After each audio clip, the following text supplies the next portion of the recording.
Hi, I'm Kison with Fundology. Today I'm here with Glenn Oken with Mangrove Equity Partners.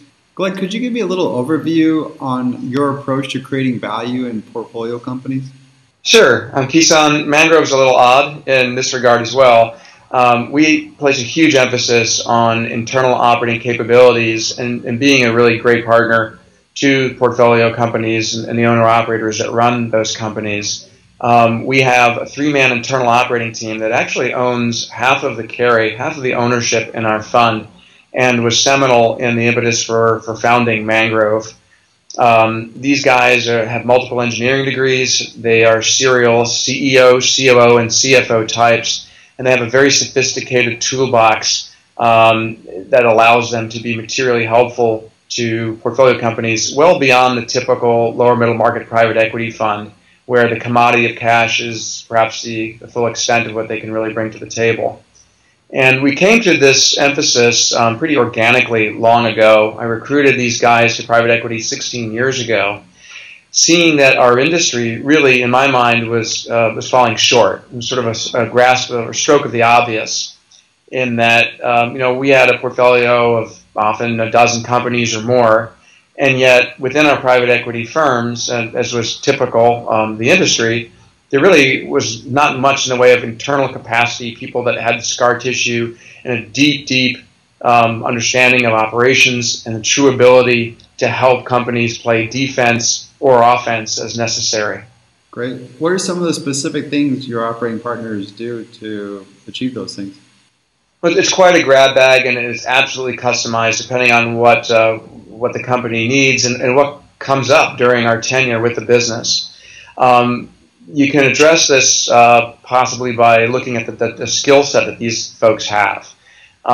These guys are particularly facile in manufacturing environments, so leaning out processes, optimizing throughput, quality, very data-driven analytics and management skills are part of what's in their toolbox. So to give you an example, one of our operating partners was instrumental in taking a company that was the dominant player in the nation and what they did in a sort of an emergency room manufacturing environment, very frenetic environment. And he created cellular manufacturing for that company, and it made all the difference. But their range of areas of expertise span from core operations in terms of manufacturing to building infrastructure and culture and teams for sales and marketing organizations worldwide, understanding channels, understanding pricing umbrellas, understanding marketing. We've helped encourage businesses that had fantastic products take what they felt were perfect products and actually innovate and create new and improved, doubling the size of the business. So the full litany. One of my operating partners is a serial CFO, and so with entrepreneurial businesses, one of the classic shortcomings is simply generating the type of information that is necessary to optimally manage the business and make decisions. So he is very facile with creating new systems or optimizing the utilization of existing systems, recruiting maybe the first CFO that a smallish business has ever had, and helping to sort of inculcate a culture such that the team that is responsible for the business's accounting and for generating that information becomes an integral part of the senior management team, as opposed to bean counters, as some entrepreneurs may deem folks in that function prior to our involvement. Great. I mean, sounds like you're taking a vast amount of experience, knowing what works, and applying it to multiple companies. If you get a little bit more specific as far as what's your approach in decreasing expenses for some of these companies? It's a very interesting question and asked in an interesting way. Generally, we're not decreasing expenses. Isn't that interesting? Rather, what we're doing is often bringing focus to a strategy. A lot of entrepreneurs aren't particularly good at understanding or having discipline to necessarily key on the vital few things which are going to advance the business and be most profitable for them. So an awful lot of times we're just starting with a strategy of understanding what are the things that are going to be most productive, and developing a plan on optimizing those functional areas and the operations keying on those products or those services or those projects of improvement. Oh, so there's no emphasis on decreasing expenses? Often there's an investment in the business initially that actually will have the exact opposite effect. We may be increasing investment, but those investments are going to be channeled in the right areas so that the company can then grow. So it's not that unusual to see a mini J curve, but we're talking about making investments which often in our portfolios result in a fairly rapid doubling of companies, and it's not that unusual for us to have companies grow 5x or 10x in the extreme. Great. Glenn, could you tell me a little bit about the relationship between your operating partners and the CEOs of the companies? Sure. And relationship is absolutely key. I mean, I'll never forget the very first operating partner I met in the industry. It was right around 1990 or so. And he may have been a fantastically talented person, but I could never have brought him in to visit with a family-owned business. He would have scared the heck out of him. And one of the most important skills that my internal operating guys has is the understanding that culture is pivotal and getting buy-in is absolutely essential. They have an extraordinarily sophisticated toolbox, and we could throw all kinds of buzz phrases and methodologies and books, book titles at what they know and what they've employed at different companies. But really, it is a very customized approach, and none of that would work if they failed to go into a business, listen very well, learn what they need to learn, build some friendships, build some relationships, and then earn the trust and respect of everybody in that business, from the CEO down to someone working a machine on the floor. And they do that by finding opportunities to be helpful. At first, they may be very small improvements, but they're proving their worth. They're proving their mettle and their capabilities by asking questions as simple as someone on the plant floor. So what's a hassle in your day? And when you're finding out what frustrates somebody, since we believe that most people want to do a good job at what they do, you're often finding not just a hassle, but an inefficiency. And an inefficiency which, when solved, is going to bring greater profitability. But sometimes my guys may be finding those small victories really just to build that trust and build that buy-in, so that when it's time to make a significant improvement, a significant change, understanding that change can be scary for people, especially people that have been doing something the same way for a long, long time, sometimes decades, that having that trust is essential. And one of the most gratifying things in our work is hearing from portfolio companies that these internal operating guys have been of great value to them. They're enthusiastic, they're happy, they're excited, in many cases for the first time in a long, long time, about their job and their role in the business. Again, whether it's sort of rank and file on the plant floor or in the C-suite, there's a level of enthusiasm that's very fun and gratifying to hear.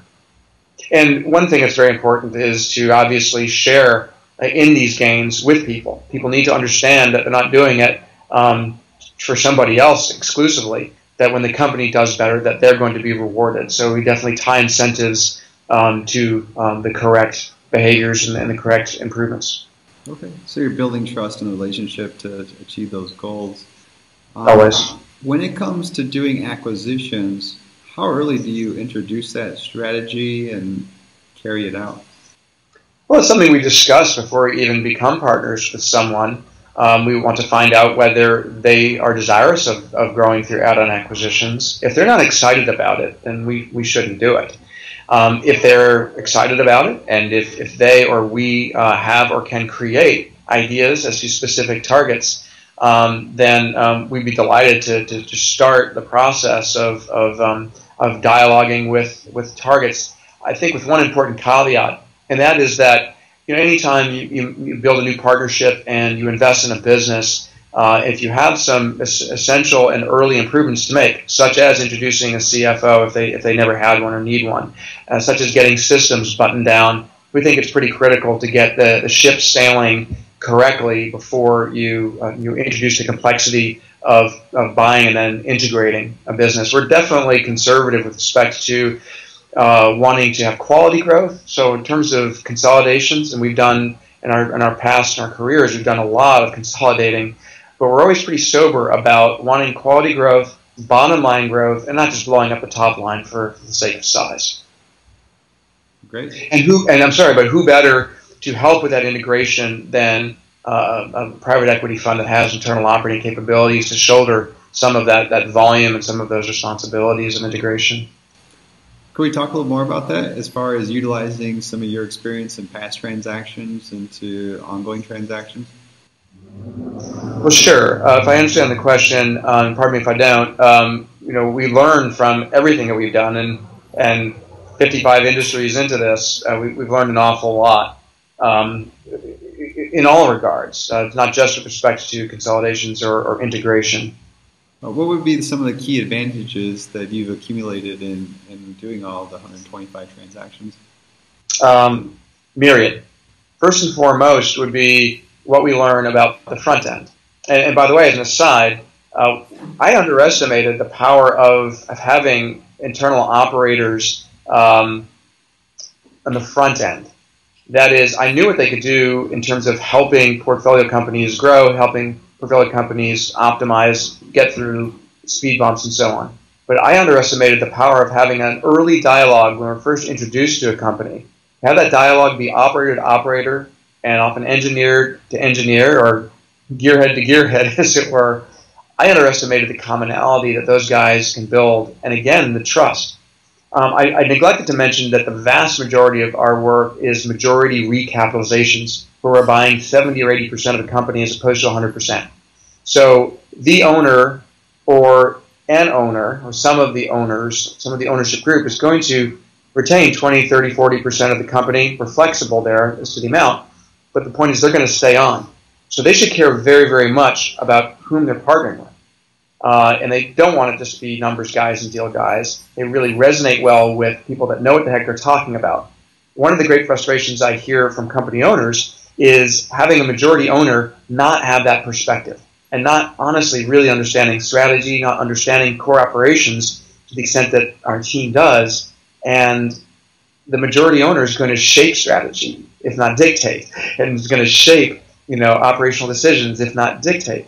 And so, they feel very comfortable knowing that they're dealing with people that are very collegial, very collaborative, and who get it and don't have sort of arbitrary and inaccurate objections to great ideas that may be coming out of the incumbent team. Great. Could we take apart the internal operating partners a little more? And Sure. Really, I want to understand what are the key elements that go into that, and maybe even the traits that those people have to be successful? Sure. It's a really good question. Much as we've sort of trifurcated along functional lines internally in our shop, the operating team is further sort of trifurcated. I mentioned that one of my operating partners, in fact, one of my co-founders, Matt Young, is a serial CEO. So he was head of manufacturing or CEO of a number of companies. His educational background, as he has more degrees in a thermometer, is an undergraduate in aerospace engineering, a master's in industrial engineering. He had a stint at the Pentagon working for a consulting firm, essentially playing the board game Risk. And then, most importantly, he ran the manufacturing of or the entirety of a series of private companies that are much like the companies in which we invest. And so that background is absolutely invaluable. Roger Bates is more of a core ops serial COO. He was head of manufacturing for Breed Technologies when I grew from 6 people to 600. That is a manufacturer of airbags for auto OEM, very quality critical, and he has a fantastic tool set, particularly in helping manufacturers, but also sort of mission critical industrial service businesses as well.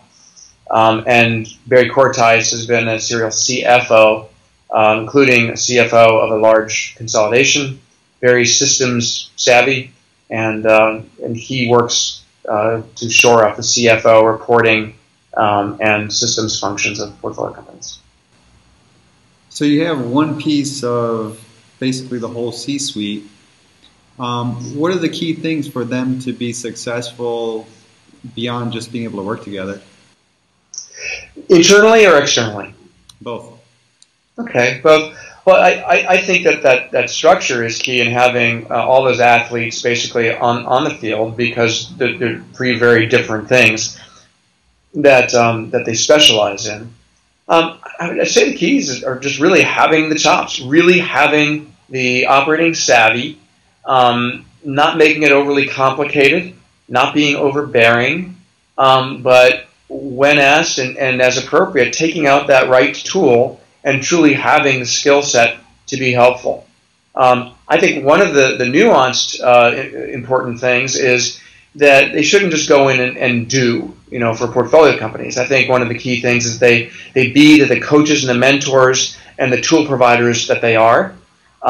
Get a project started, get it going, get the team excited about it, equipped to do the work themselves with their help. Great. What would you say are some of the key steps when you initially take on a new portfolio company for this team to achieve? Mm-hmm. Well, this is maybe be a little bit surprising, but one of the key things is again, a stroke of the obvious, and that is actually spending the time. And that may sound silly, but I think in private equity, especially if a group is very active, and happily we are, one can find that people don't necessarily take the time. They'll come in and they'll want to fly in and fly out. We are firm believers in really spending time with company owners and with the entire team at a company, a prospective portfolio company, prospective investment, and really get to know the business in a much deeper way than a typical private equity firm does. I think everyone likes to think that they do. I think a lot of folks will give lip service to doing so, but I don't think people are even capable of doing so to the fullest extent unless they are themselves operators. And spend the time, Do you see a lot of the strategies to create value coming prior to that, or maybe after spending the time and really understanding the company? It's a combination of the two. I think often we'll have the great fortune of seeing a company, an entrepreneurial company that is maybe even the best and biggest at what they do, which is extraordinary. Very lucky and fortunate to be able to partner with them. But they're entrepreneurial, and if it's an industrial business, sometimes there are best practices and tools that their world just really hasn't seen yet. And so sometimes those opportunities present themselves very early on, and that gets us very excited. When you can make an investment in a solid, very well-run business that still has a significant upside, and candidly often low-lying fruit for the right part of the right operating team, the right supporting internal operating team, then that's very exciting. And inevitably, you'll learn as you go, and opportunities arise and challenges arise as you go, and you have to be nimble, and you have to be available and have the capacity and the team to do it. A lot of private equity firms, a lot of my friends, if they have operating capabilities, it's in the form of folks in the corral. Maybe they're semi-retired folks or retired folks that are kind enough to suggest that they can paratroop in and be helpful. But it's a very different proposition when we're talking about a dedicated internal team that has that much ownership in our firm, and they're 100% dedicated to the portfolio. Very good. Can you tell me about a big challenge or even a disaster, Glenn, where you took on a company that you really wish you didn't? Sure. Well, we're very fortunate in that we certainly made mistakes, but there haven't been that many, and we always learn from mistakes, big and small. And that's a great advantage of having been around for a while and having been in 128 companies. The flavors of disasters, we've made poor judgments with respect to the fate of an industry. When bad things happen to an industry, I'm glad that we were big boys and girls, and we behaved well. We did everything we could to support the management team. We provided tools and capital to try to work through it. And there have been times when that's been fantastically successful, and that's very gratifying. It's one thing for a great success to transpire when the wind's at your back and everything's going well. It's another to actually face some unforeseen adversity that the whole industry is facing, and to come out ahead and on top even. That's very gratifying. But other instances where there's been such a fundamental shift in an industry that even our best efforts are unsuccessful. Um, Other mistakes that we've made, and we certainly learned an awful lot from various things. Once in a blue moon, we have failed to be satisfactorily prescient and accurate in assessing the psychology of individuals. I think that's inevitably a part of business, a part of life, and that would be if we could magically improve any capability, that would be it. We have a crystal ball to truly understand people's psychology and motivations. We work very hard to assess that, but it's imperfect. What ends up turning out, or what's the conclusion if you had that kind of incompatibility? Oh, you would never be wrong. You would never have someone that, if an industry turns south, for example, that they would take their ball and go home, that sort of thing. You'd avoid that. But honestly, I would say that even with successful companies and successful investments, we're almost always having to be sensitive to various individuals, and we all have our idiosyncrasies. There definitely needs to be a customized approach in terms of how to work together in partnership with individuals. And I think it's a greatly underestimated skill set of knowing how to keep people happy and to maintain their level of enthusiasm. Great. Glenn, one more thing I wanted to pick your brain about was the process of exiting. Yeah. Because ultimately you're creating value and essentially it's not realized until you have a successful exit. Mm-hmm. What are the key steps in positioning a company for that? Great question. And that's something that we start thinking about when we first learn about a company. What we found is that broadly, when you do optimize the various functional areas of a business, you grow a business, you rectify certain classic shortcomings, concentrations, for example, be it customer concentrations, supplier concentrations, concentrations with respect to decision making within the organization. You shore things up. Most of these businesses are not audited when we come to know them, and they obviously are audited very shortly after our investment. Have a proper CFO, great ability to generate information, just cleaning up the business in general. We believe that there is a universe of ready buyers for companies after we've done our thing with them. However, we were most excited when we have a pretty clear exit thesis. Be flexible, of course, but it's very nice, and we know that there are very solid strategic suitors who would very much like to own a business that we can help grow and improve. We like to use the phrase that we want to build businesses together with owner-operators that larger strategics perhaps have to have. It's a got-to-have for them. Very good. And then another really key thing is the timing of exit, and that's one of the trickier things, I think, as an investor, is understanding that pigs get slaughtered, and no one likes to leave value on the table, but I think there is definitely an art and somewhat rare art in really understanding when it is time to exit. What triggers that decision to make plans to exit? There are many things. The management team's desires and the management team's insights with respect to what's coming down the pike in that industry. People talk about a light and want to make sure it's not an oncoming train coming down that tunnel. But between us and owner operators, hopefully we'll have a pretty good compass with respect to anything coming down the pike from an industry standpoint. But you just assess the opportunities, the upside. From all sources, whether it's add-on acquisitions or backlog or initiatives, whatever the initiative is to foster growth, you assess where you are relative to those opportunities, and then assess it relative to the risks that are always present. Great. How do you select the firm you want to work with or investment bank to manage the transaction? Well, increasingly, we, and I think our brethren generally are of this mindset, we emphasize the firm's experience within that niche, and an awful lot of the investing that we do is in fairly esoteric niches. So it's not that uncommon for there to be specialists or boutiques that really have a lot of experience in that sector. And then people's ability to go beyond just the obvious and generate a lot of value. And as with all business, people that you know, like, and trust and enjoy.